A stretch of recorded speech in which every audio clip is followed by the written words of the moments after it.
سب سے پہلے جو سب سے بڑے ظالم و جابر خدائی کا دعویٰ کرنے والے فرعون کے مقابل شجاعانہ انداز میں کھڑا ہوا، وہ کوئی مرد نہیں تھا بلکہ ایک عورت تھی، حضرت آسیہ۔ سب سے پہلے جس نے مکہ و کعبہ کو آباد کیا، وہ کوئی مرد نہیں تھا بلکہ ایک عورت تھی، یعنی حضرت ہاجرہ۔ سب سے پہلے جس نے روئے زمین کا مبارک ترین زمزم نوش فرمایا، وہ کوئی مرد نہیں تھا بلکہ ایک عورت تھی، یعنی حضرت ہاجرہ۔ سب سے پہلے جو ہمارے نبی علیہ الصلوۃ والسلام پر ایمان لائی، وہ کوئی مرد نہیں تھا بلکہ ایک عورت تھی، یعنی حضرت خدیجہ الکبریٰ۔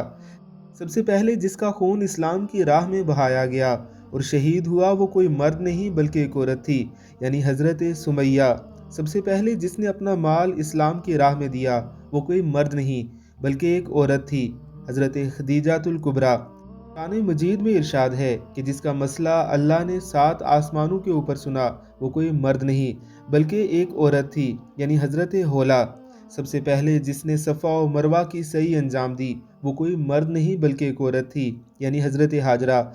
سب سے پہلے جو سب کی مخالفت کے باوجود بیت المقدس میں داخل ہوا، وہ کوئی مرد نہیں تھا بلکہ ایک عورت تھی، یعنی حضرت مریم۔